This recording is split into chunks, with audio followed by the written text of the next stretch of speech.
Alright, so let's start with, I think, number 8 was the first one I would have to do. Now, some of these, alright, number 11. Some of these, once I do one of them, then the rest of them are going to fall into place. Now, number 11 is worked like the question you had on your last test. So, reading this, it says, how large will the volume be? So I must be looking for volume. And it says if the pressure on the gas is decreased by 1/2. Well, we've got to think in terms of doing two equations again. So V2 is equal to P2 T1 divide, T1. I need the V1. V1 divided by P2. I wrote that whole thing wrong. Start over. Alright, so I've got V1, P1 divided by P2. So if I put a 1 in for the volume, and I put a 1 in for the first pressure, and I put a 1 in for the last pressure, what's going to be the new volume? 1. 1 times 1 divided by 1 is 1. Now, what did it ask me to do? It said if the gas, the pressure on the gas is decreased by 1/2. So what's 1/2 of 1? 1/2. So I'm going to leave everything else the same, and I'm going to change that to 1/2. Well, it's easier with my calculator to put in 0.5. So now I'm going to say 1 times 1 divided by 0.5. So the velocity of the volume is now what? It's double. It's double. And it doesn't matter what numbers you use as long as you are consistent about what it asks you to do. I could put in 100 and then take half of 100 and be 50. Okay? So it doesn't matter what numbers you put in as long as you have the numbers. But the easiest numbers to work with is 1, rather than putting in some other weird number. Alright, number 8. Now once I do number, nope, not number 8, this is another one. What's wrong? Problem is 8. Alright, so what am I looking for? The new volume. The new volume, so that means V2 is going to be my question mark, and I see another volume which says 273.15 milliliters, so that's got to be V1, right? Well, the only reason I didn't know how to work it is because I didn't know where milliliters. You don't know what units of volume? Liters, milliliters, deciliters, kiloliters, and any unit of length cubed. We learned that like the third week of school. Had a test on it about the third week of school. Alright, so Dan, you know where to put it? Okay. Alright, so that takes care of number 8. What was another one? Hope I can do all of them. 17. We have 200 liters. Well, what are we looking for? Find the what? Find the volume. So this is number 17. For those of you who are home with the mono and don't know what I'm doing, what problem I'm doing, now you know. So we've got volume, and we have 200 liters. Now, how many significant figures does 200 liters have? A gazillion. Why? It is written out. When it is written out, a written out number is exact. So we don't worry about that limiting our significant figures. It has as many as I need. It has 200 liters, and I have that little word at 2 ATMs. And I have also and 28 degrees. 28.0 degrees C. Placed into a tank with initial pressure of 600, with internal pressure of 600, 100 kPa. All right, do you see how you read this? Find out what you're looking for and put your question mark there. Then look for the matching unit. You're looking for a volume, and that's going to go in the other place. And then you usually don't have the word at that's going to connect two of these variables. So in this case, you have 200 liters, which is V1, at 2 ATM, that would be P1, and 28 degrees C, so that would be T1. Find the volume, and the temperature remains 28 degrees C. Did the temperature change? No, so I ignore the temperature since it did not change. Then I'm going to ignore the temperature up here, and V2 is equal to V1 P1 divided by P2. Remember, Haley, what's the opposite of multiply by P2? Divide by P2. So whatever I want to get by itself, I need to divide the other stuff out of it. And so that I get one variable on the right or left. Doesn't matter which side it's on. Just that it's alone. So I can do my calculation. Then we're going to plug and chug. So we're going to have V1 is 200 liters, and that's exact. And then P1 is, oh, we got a problem. Is my unit of pressure going to cancel? No. So I have to convert one of them. I either have to convert the ATM to KPA, or I have to convert the KPA to ATM. Doesn't matter which one. You're going to get the same answer regardless. All right, so some of you, I'm going to encourage you to do it over here, to do your conversion on this side. Okay, so which one do you want to do? You want to change the ATM to KPA or the KPA to ATM? KPA to ATM, 101.3 KPA, 1 ATM. Now, I like converting it to me, it's just I don't know, it's a little easier to write the ATM than it is to write the KPA. Got extra pencil strokes with that. All right? So, we do that calculation, and we get somewhere around 5. 5.92 ATM, and that's my P2, and my P1 is 2.00 ATM. So my answer should have, how many significant figures? 3. 200 is exact. Because it was written out in words.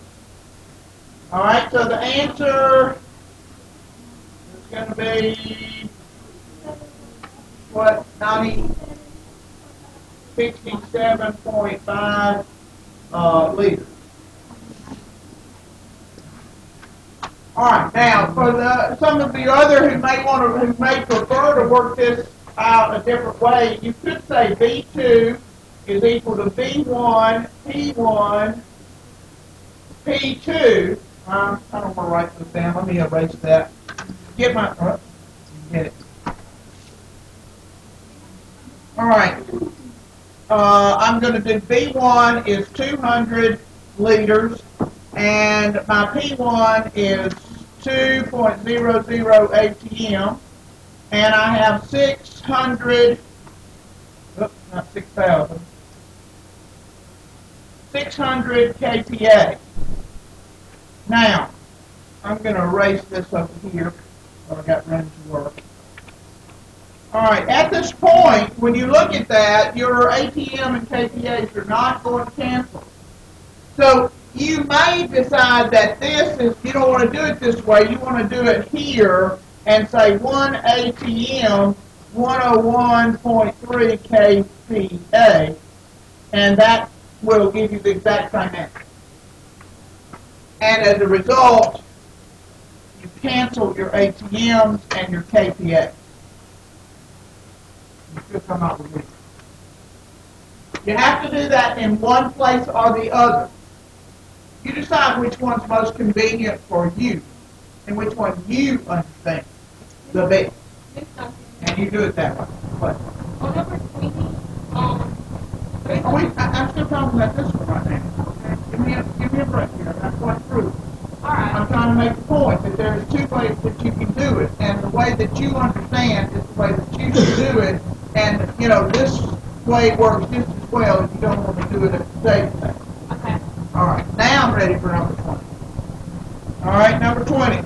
Okay, it says 300 milliliters from O2 are collected at... I want to know, now when we start on a problem, I want to know what are we looking for. That's the first thing I want you to identify. What are you looking for? The volume. So I want to put that question mark there because that holds that place.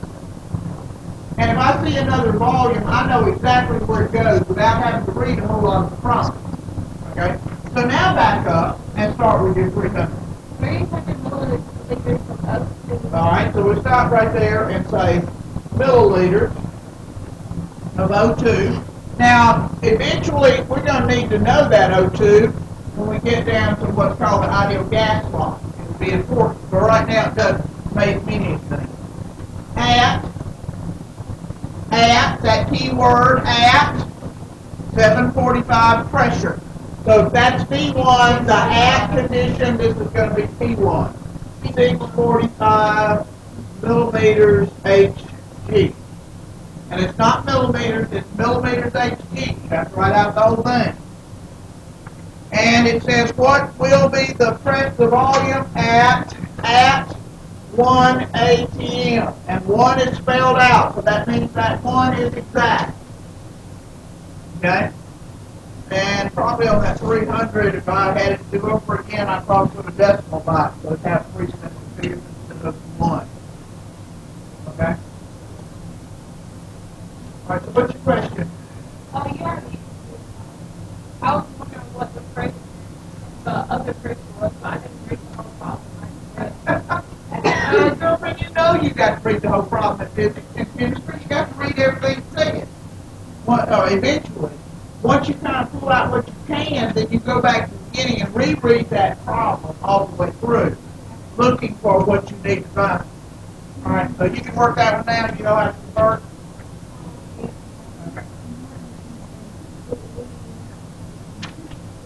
All right, I thought I told y'all not to work 23. I know I did. So I want you to work 23, I want you to work 24. I can work it for you, but I'm going to do it individually. Because all it'll do is confuse those who are hanging up about their fingernails. You have to get these two problems.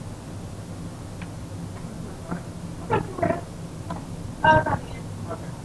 You need to Now, I don't need to see it.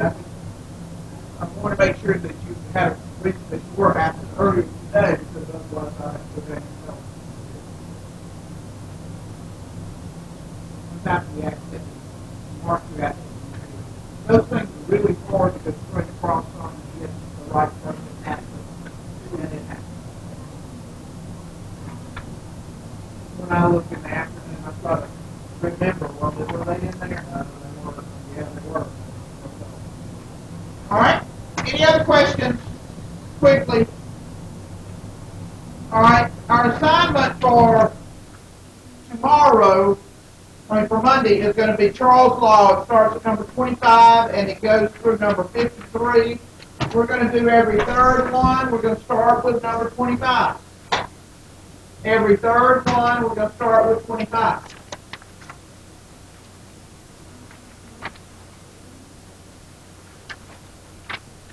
Now we're going to back up to page 3. And I'm going to work sample problems from page 3. Where do we stop here? 53. Yeah. Dalton's Law. That's right. All right. So, are ready? Charles' Law deals with temperature and volume. So these problems won't have pressures in them. They'll have temperature and volume. Now there is a hint that you have to figure out as we go through. One of the things, if I have 0 degrees C and I multiply that or I divide that into other numbers, I'm going to get zeros or that infinite number that, is not a real number if I divide by 0. So in order to avoid the 0 degree C, we have to work in Kelvin. The unit of the temperature scale Kelvin goes all the way to what they call absolute 0. Absolute 0 is what scientists believe is the lowest possible temperature that we can have for matter. That means all motion has stopped and there's no vibration at absolute 0. Can't go any colder than that. So Kelvin, 0 degrees Kelvin is the absolute coldest we can make something. So we don't have to worry about using Kelvin because really we can't approach Kelvin in the lab. Alright, so here's how we change from degree C plus 273. It will give us the K. Now we don't say degrees K, we just say K. And occasionally I get carried away and I put a degree sign on my K, but it's not supposed to have a degree sign. It's just K. So degree C plus 273 is what we're going to need to think about. Now let me move this over just a touch out of my way so we can read number 1A at the top of the page, top half of the page on page 3. A gas has a volume of 95. Well, what's the first thing I want you to find out? What's it looking for? What is it looking for? Volume. So we'll put my question mark right there. And then a gas has a volume of 495 centimeters cubed. Now, Caitlin, you know that any unit of length, centimeters a unit of length, cubed is going to be a volume. All right. Now it says at STP. So what does STP tell me? Your temperature is going to be 0 degrees C, and we automatically say plus 273 equals. We don't even stop. Okay? And we come up here to the pressure, and the pressure will just do 1 atm. It really doesn't matter on this because they're not going to give us another pressure. But it does say standard pressure. So I could put any of the 4 standard pressures here for pressure 1. Okay? But another pressure is not given, so I'm going to ignore pressure. All right, now it says, what volume will the gas occupy if the temperature is doubled? All right, now, I can go over here and say that's going to be 273. And my temperature, that means this temperature is going to double. So that's 2 times 273K. I'm not even going to multiply. I'm just going to leave it just like that. I'm going to double my Kelvin temperature. When it says double of the temperature, you got to think of doing it in Kelvin. Don't do it in Celsius. What's double 0? 0. So you're not going to have a change. You always have to go to the Kelvin temperature if you're going to double it, half it, triple it, whatever. You got to go to the Kelvin temperature to do it. With me? So I've doubled it because 2 times any number would be doubling it, right? No need to work it out for this. We can just say I'm going to say 2 times it. All right, so come up here. I'm going to erase my little book. Not that. I'm going to erase my little thing here and get it out of the way. All right, so I'm going to ignore the pressure, and I need V2. So V2 is equal to, divided by T1, V1 T2 divided by T1. Now be careful where these 1s and 2s are on temperature because they're opposite of where you're used to putting them. So you have to look at it and say, okay, I've got to make sure I put them in the right place. All right, so V1 is 495 centimeters cubed. T2 is 2 times 273K. and T1 is 273K. Now, divide 273 by 273, what do you get? 1. So I can cancel that. Now, the only math that's left is to multiply this number times this number. So you're going to get whatever it is, 990, I think. And I should have a decimal there, centimeters cubed, because I should have 3 certificate feet. Okay? So you see that stuff I talked about kinetic energy and pressure is not going away too quickly. You keep coming back to doubling something or tripling something or whatever. All right. So let's do the B one. The B one is more traditional. All right, we have a sample. What are we looking for? Volume. We have a sample of 2.5 decimeters cubed. And that is at, so that's B1, T1 is going to be 20.0 degrees C plus 273 equals. And then it says what will be the volume at minus 10.0 degrees C plus 273. Now get in the habit of putting this 273. Whenever you put a temperature, just automatically say plus 273 if it's in Celsius. Now, when you are asked to calculate a temperature, which I think the next one does, then you're going to when you're asked to calculate a temperature, you're going to report the final temperature in Celsius, unless you're specifically told otherwise. So your final answer is going to be in Celsius. So if I add 273 to get Kelvin, what am I going to do to get Celsius? Subtract 273. We'll do on the next problem. All right, so I'm still looking for V2 is equal to V1 T2 over T1. Plug it and chug it. 2.5 decimeters cubed. Temperature 2 is going to be minus 10 plus 273 is 263K, and this is going to be 293K. So T2 is going on top, 263K, and T1 is going on the bottom, 293K. And then you still got your answer. Decimeters cubed. So your answer is going to be a little bit less than 2.5. 2.3 or 2.4, I'm not sure. So if it doesn't give you T2, you have to double it? I didn't say, and if it says double it, I doubled it because it said to double it. I didn't say because your problem says double the temperature. So I doubled the temperature. Okay? I just did that because the problem told me to do it. I don't do it just for the fun, just out of the blue. I actually get the problem what it tells me to do. In this case, I'm not doing anything. It told me those two values. That's changed. Of course, you don't have any pressure, so you don't have to worry about pressure in that problem. Now, the next one is a really neat problem. I like it.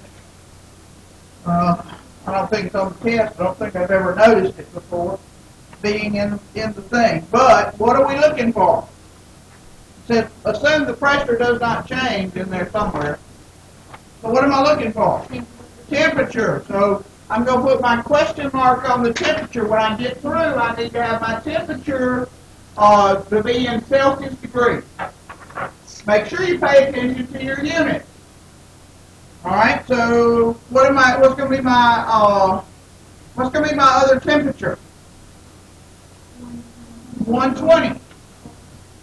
I'm not picking my pen up enough.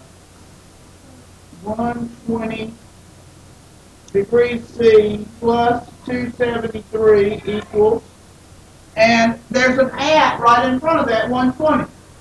So the volume that's in front of the at must be the V1, right? Because it's right in front of the at where the T1 was. So if T1 is this, then V1 is going to be 500 centimeters cubed. All right?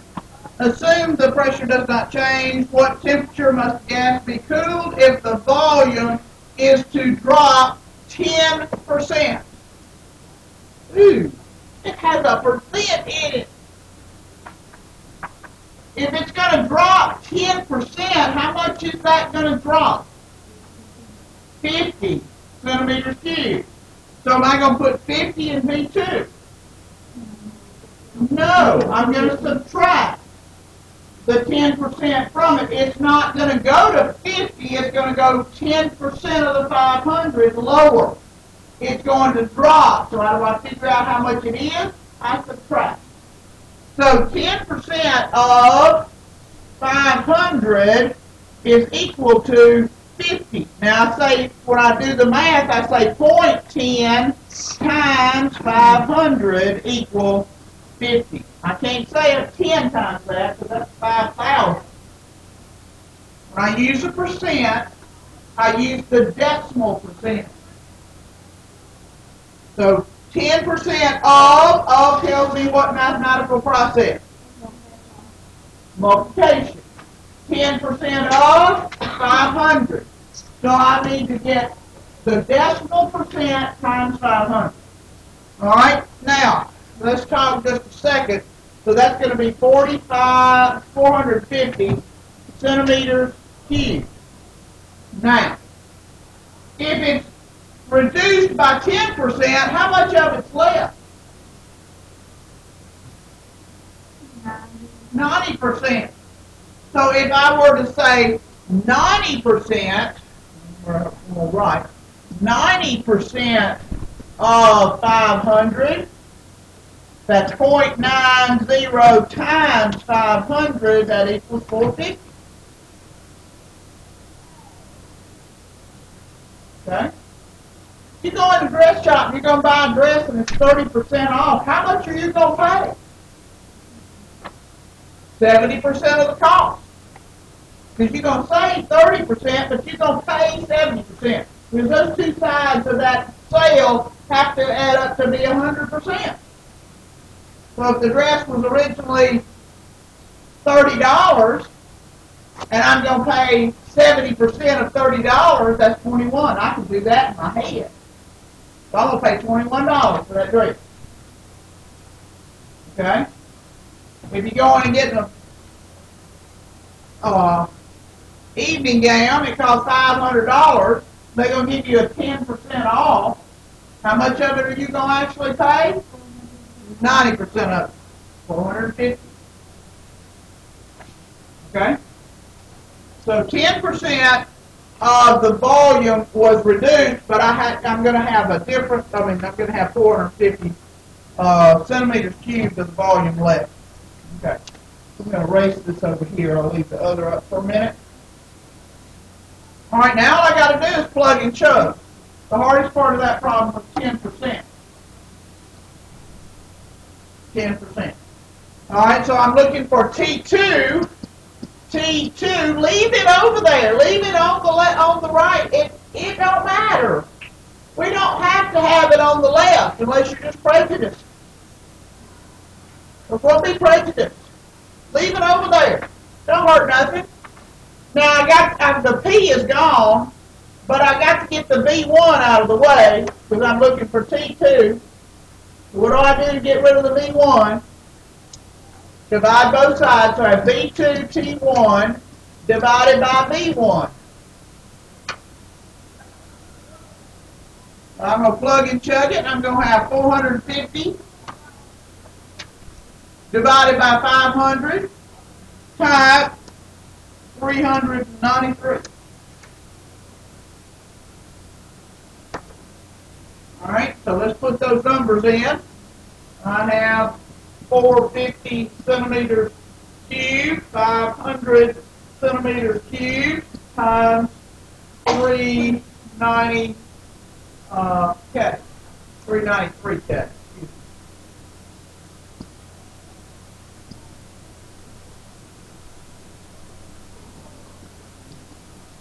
and that equals T2. So what does that calculate out to be? 354K.